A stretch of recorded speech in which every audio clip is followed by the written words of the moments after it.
Descubrir. Crear.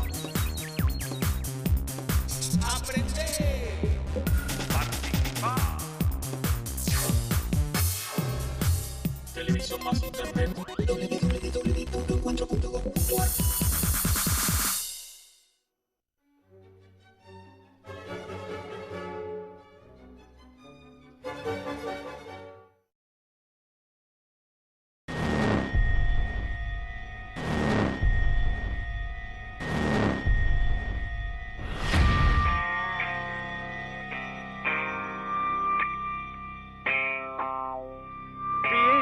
Porque soy optimista, este mundo puede salvarse. A los imperialistas que no nos van a doblegar. ¿Quién vale la pena quemar la vida en aras de la autoridad? ¡Justo! ¡Libre y soberano! ¡Que fue el campeón que lo ratificó! ¡Social, moral y espiritualmente!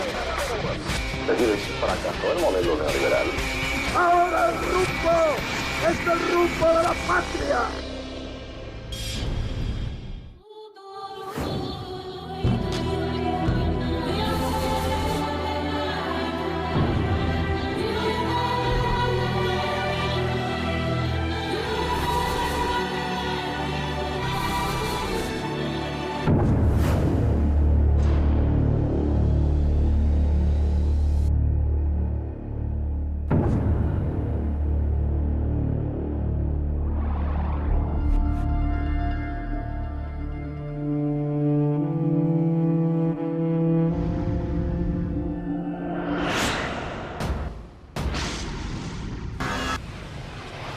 ¿Qué te sugiere la frase desprecio adentro?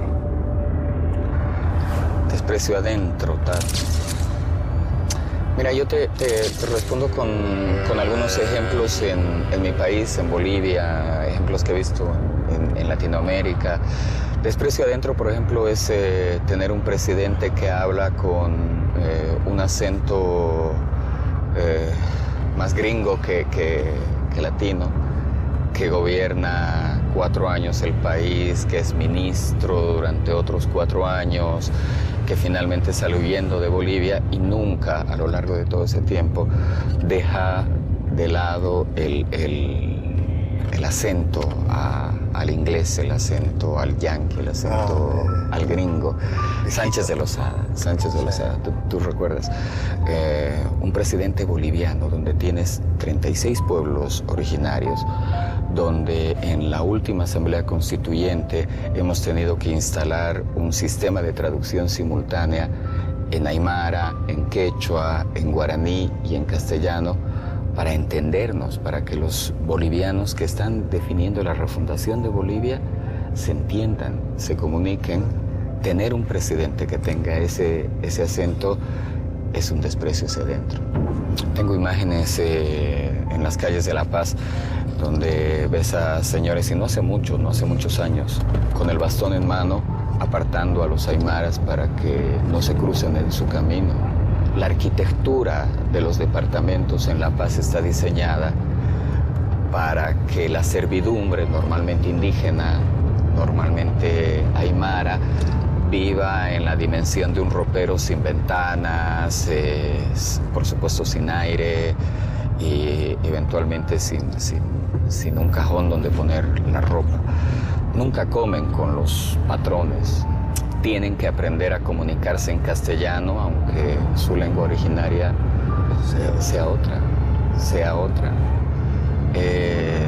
Desprecio adentro es de pronto la actitud de desprecio que tenemos entre nosotros mismos, entre latinos, con los bolivianos, que son a quienes más conozco, pero también con la gente de las provincias, los indígenas del Ecuador, los propios aymaras y quechuas del Perú.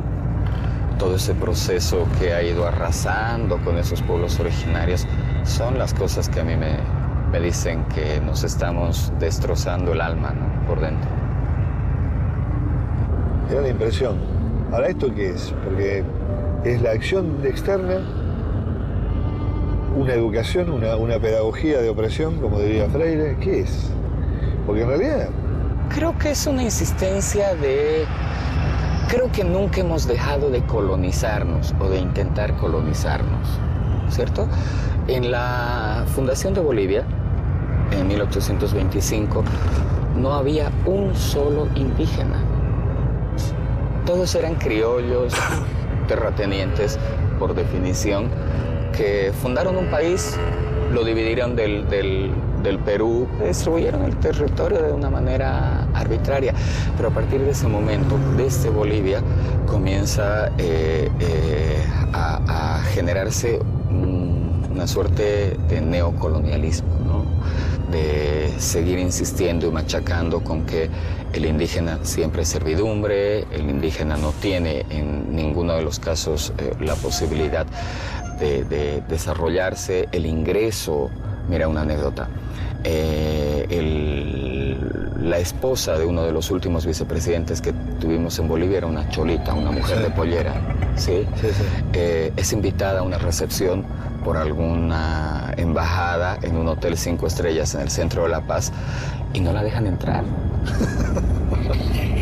¿Vos sabes lo que ha sido eso? O sea, el escándalo que ha sido. Pero ni siquiera con todo lo que ha significado mediáticamente o sí, mediáticamente hasta cierto punto, porque acá no se enteró nadie de esto. Claro, no, o sea, ni siquiera con el efecto que ha tenido aquello se ha revertido el tema. Seguimos teniendo los mismos inconvenientes con las mujeres, seguimos teniendo problemas de racismo evidente en mi país. No hemos logrado entender que el castellano es una segunda lengua. No es que los bolivianos aprendamos a hablar mal, sino que la mayoría, el 64% de los bolivianos, aprende a hablar, a comunicarse con el entorno en su lengua originaria. Y luego la incorpora el castellano para poder comunicarse con el resto del mundo. Que por cierto lo habla muy bonito. Tiene un acentito especial, muy lindo, bonito, simpático, que te está expresando una cosa, Tato: humildad, sencillez, sí, ¿no? Eso que siempre esperas de las personas, los indígenas bolivianos lo tienen por definición, por naturaleza. Son serviles, son gentiles, te hacen sentir sí, efectivamente, sí, bien, ¿no? Estaba pensando en otro ejemplo, en el otro escenario. La campaña de Sánchez de Lozada para la elección del 2002, y hay un documental al respecto, es manejada desde los Estados Unidos por un equipo de asesores que como condición intentan hacer una suerte de reality show con la campaña. Entonces hay una cámara junto a Sánchez de Lozada y otra en Nueva York junto a sus asesores. Sánchez de Lozada durante toda la campaña se comunica en inglés con sus asesores y sus asesores con ellos. Llegan a Bolivia los asesores y hay tomas de aquello. Encuentras a un connotado periodista, candidato a la vicepresidencia, luego fue vicepresidente y luego fue presidente, sometiéndose a una traducción simultánea en su propio país para entender lo que le decían los asesores o los conductores. Dime si eso no es despreciarse, el desprecio adentro del que tú me hablas. La autodenigración.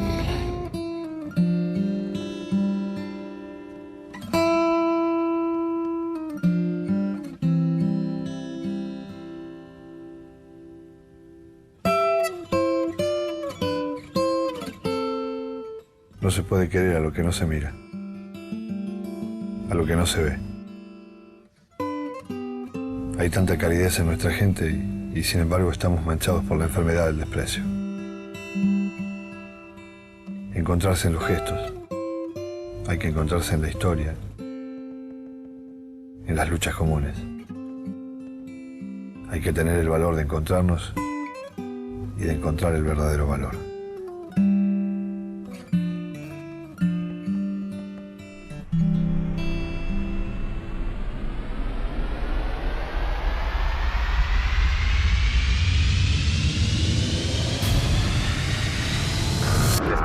encuentro es de pronto la actitud de desprecio que tenemos entre nosotros mismos, entre latinos. Soy un ángel vengador.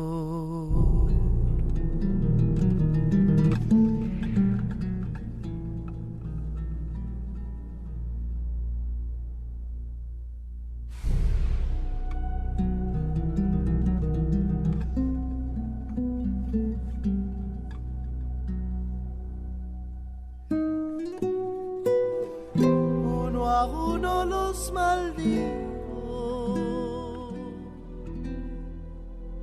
Soy un ángel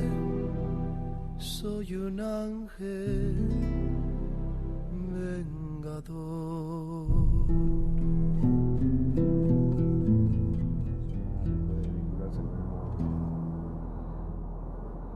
¿Tendremos nosotros la dificultad como países, como comunidades? ¿Tenemos dificultades para construir ello y por eso es que no arrancamos?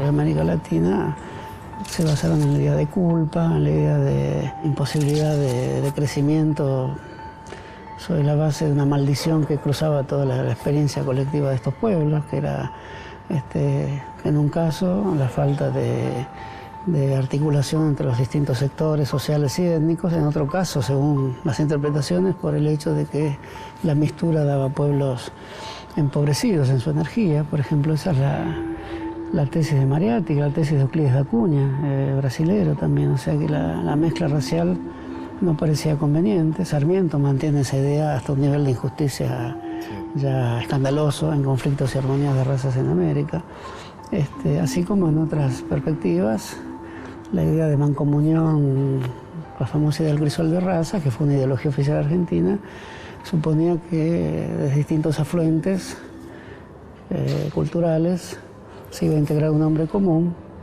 que haría las veces de sujeto colectivo emancipado, ya con su enfermedad curada. Digamos, esa es la tesis de Scalabrini Ortiz en El hombre que está solo y espera, pero manteniendo su melancolía, recuerdo de los fracasos anteriores, ¿no? Y creo que todo porteño creyó un poco, la prueba es que el libro se sigue citando hoy, ¿no? Creyó en que había una especie de rescate y de salvación a partir de los males que nos habíamos infligido mutuamente.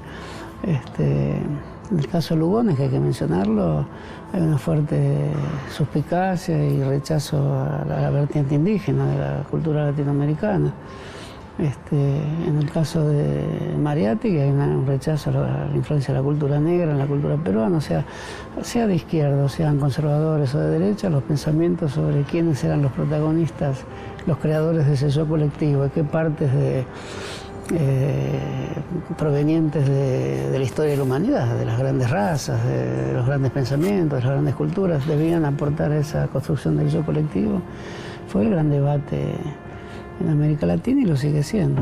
Creo que en este momento deberíamos quizás atravesar a la manera de un crisol de pensamientos todo lo que de bueno tuvo la tradición del ensayo, que era tirarse a la pileta con grandes intuiciones que muchas veces conmovían a los lectores y originaban grandes procesos de autorreflexión, con un saber más riguroso, quizás el de la sociología, aunque menos dramático. Como todo saber en América Latina, para terminar con la denigración mutua de las experiencias y reconocer en la diferencia un destino común, hay que integrar esos dos saberes. Me parece la tradición más laica de las ciencias sociales y la tradición dramática del ensayo. No estaba pensando, digamos, por todos los caminos que se buscan son ciertos caminos prácticos, en realidad no son prácticos, porque este también sería un camino práctico. Pero como los caminos de integración se buscan desde los sectores materiales, o desde las experiencias de relaciones materiales, el Mercosur es un caso. Digamos que el interés común es una laboriosa senda donde el debate puede acercar las posiciones, sobre todo en la discusión arancelaria, en la complementación económica, que es tan difícil entre Argentina y Brasil, para decir lo mínimo, ¿no? Pero evidentemente la idea de Mercosur, si fuera solo una reflexión sobre cómo está la integración de ambos mercados económicos, de Brasil y Argentina, con los del Paraguay, Uruguay, etc., no hubiera tenido la regambre que tuvo. Las personas hablan de Mercosur con cierta esperanza, a pesar de que la idea surge, y ahí te doy la razón, desde el punto de vista de relaciones económicas, que hay que poner dentro de cierta operación equitativa, y eso sabemos que es muy difícil por las clases industriales y empresariales de ambos países, pero se puede decir que hubo avances. Se puede decir que los conflictos, cada vez que hay un avance, también aparecen de inmediato, pero si la idea perdura y tiene vigencia y es vista con cariño cultural, digamos, es porque efectivamente es una promesa de integración, con aceptación de diferencias y diálogos que permitan descubrir nuevas oportunidades para todos los países implicados. En ese sentido, el Mercosur es una idea del futuro, una idea donde que precisa una forma cultural, precisa una reflexión idiomática, precisa la construcción del castellano en Brasil y del portugués en todos los países hispanoparlantes, Uruguay, Chile, Bolivia, Argentina, Paraguay.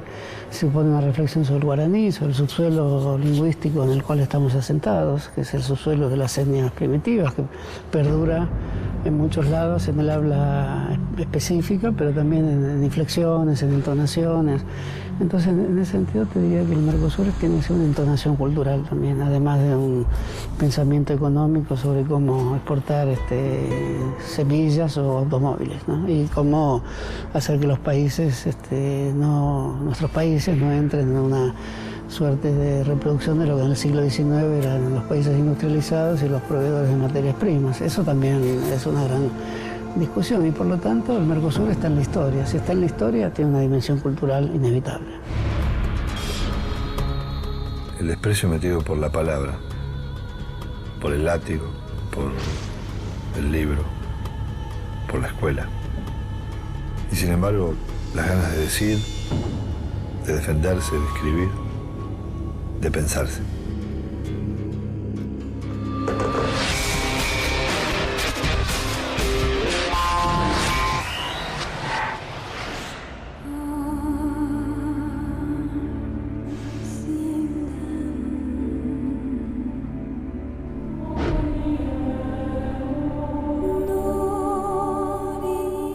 El cuento era que al tipo le decían inútil, tonto, necio, estúpido, durante toda su vida. Tonto, inútil, estúpido, necio. Una y otra vez. El cuento termina con que el tipo lo termina creyendo. Y como por una maldición, el tipo lo termina haciendo.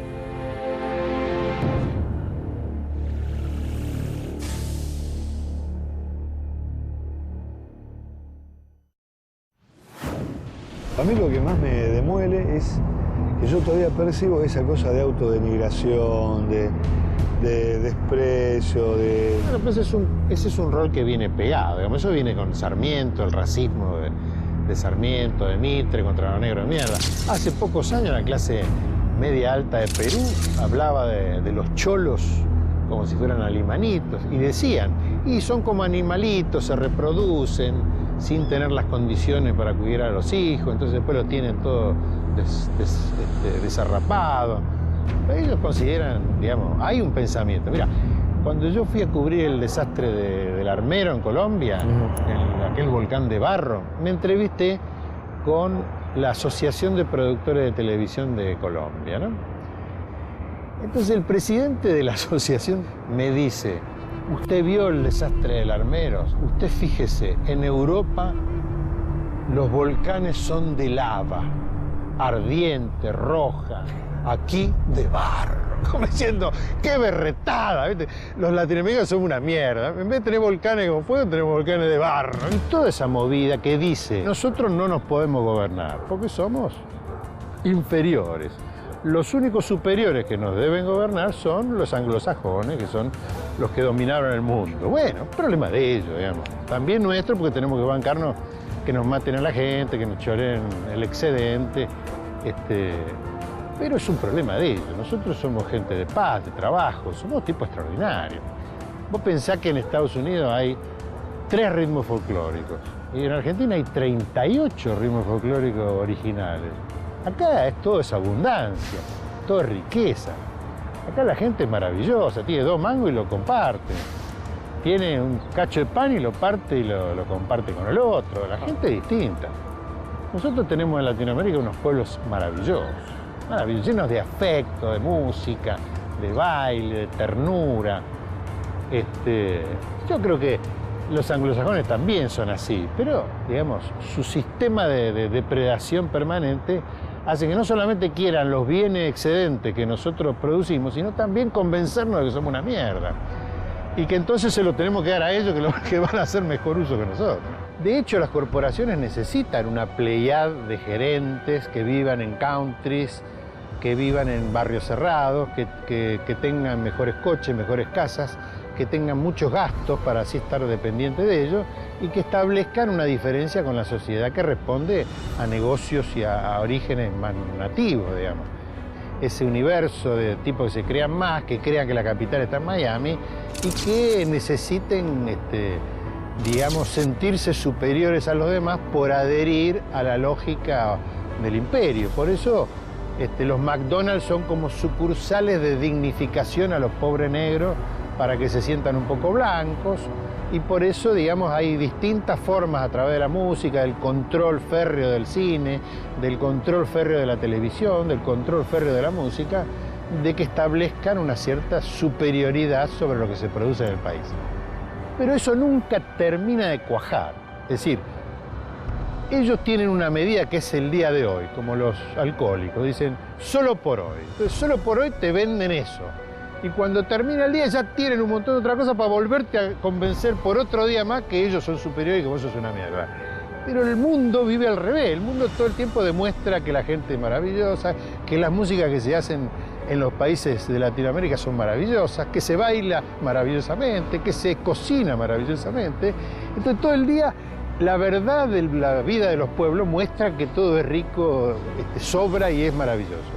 Y ellos todo el día laburan para decirte que vos sos una mierda, que nunca vas a lograr nada y que solamente con el concurso de ellos vas a ser alguien en la vida. Y bueno, es una lucha de 24 horas.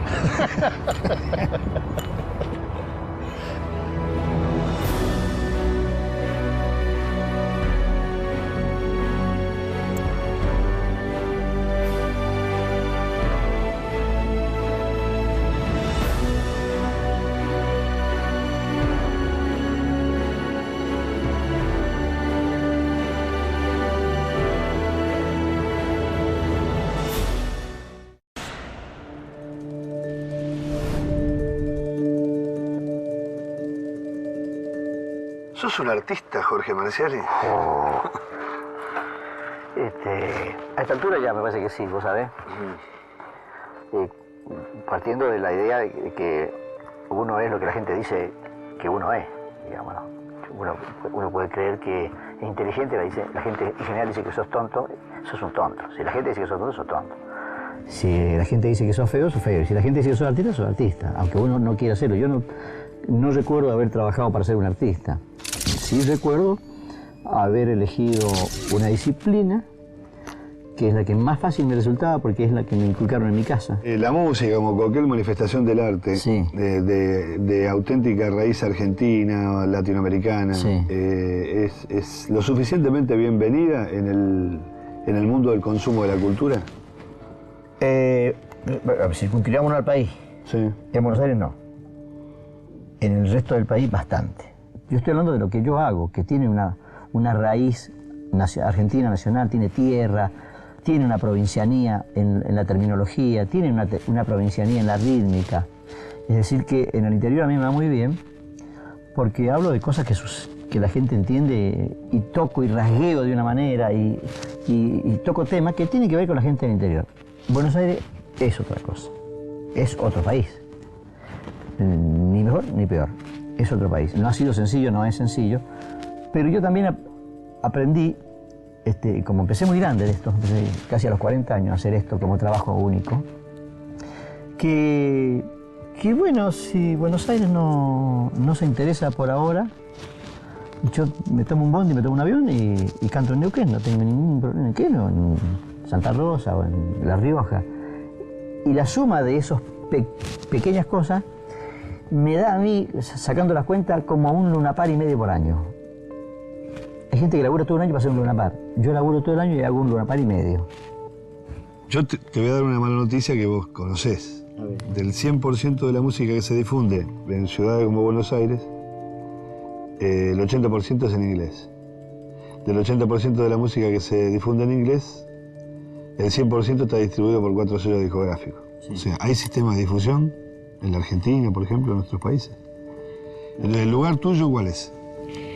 Y el lugar mío es el otro 20%, si vos querés. Y digamos, y respecto de la trascendencia, el pueblo a pueblo. Hay, además, y muy encarnado, un pensamiento, una idea, peor que eso, peor, un sentimiento de minusvalía que hace que, ya diga, de una manera absolutamente radical, hablando en términos de raíz, sí, se rechace o se ponga en un segundo plano, digamos. Hay como una segunda categoría para todo. Sí, sí. Segunda categoría para nosotros mismos, ¿no? Tenemos una gimnasia de la subestimación que yo no sé dónde viene. Se me ocurre, por ahí me acuerdo, ¿no? Y para todo lo latinoamericano, ¿no? Sí. No, me acuerdo de 1810, de algunas cosas.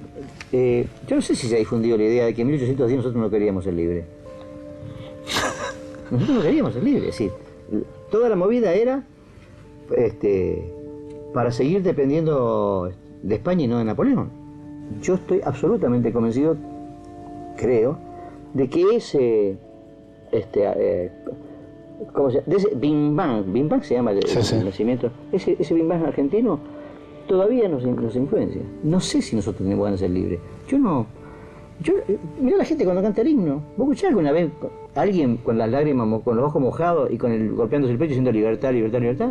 La gente se emociona mucho más con un gol bien hecho por un francés que si vos hablás de que las calles las vamos a cambiar de nombre, le vamos a poner nombre de gente que laburó en este país en serio y no choros ni golpistas, digamos. Dentro de esos países donde seguramente hay una historia de resignación, no hay otra voluntad, no hubo en la historia sí, otra. Sí, hubo otras voluntades, yo no soy historiador, hubo otras voluntades porque se veía otro paisaje, se veía la América Latina. Digamos, de Cruz del Eje para arriba se veía la América Latina. El Chacho Peñalosa veía América Latina.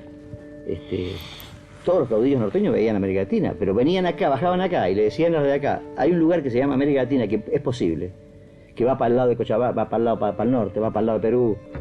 Y no entendían, es como si le hablaran chino. ¿Por qué queremos tanto el terreno? ¿No? Sí, sí, el mal el mal es la extensión. El mal que daña a la Argentina es la extensión. No lo dije yo. Y no ahorrar sangre de gaucho. Bueno, todo eso son elementos que van socavando para generar la subestimación que tenemos por nosotros mismos. Y esto se ve en el arte. Entonces vos sos cantor y tocás la guitarra y cantás cosas de por acá y resulta que no te dan bola. Y después viene un tipo de Europa y dice, no, ese es un juglar. Ese tipo es un juglar. Tocó con Pili no sé cuánto. Y yo toqué con Negro Lago, loco. ¿Vos sabés quién es Negro Lago? Digo, y el otro dice, no, porque estuvo en el no sé cuánto Carnegie Hall, no sé de dónde, y parece que... ¿Me entendés?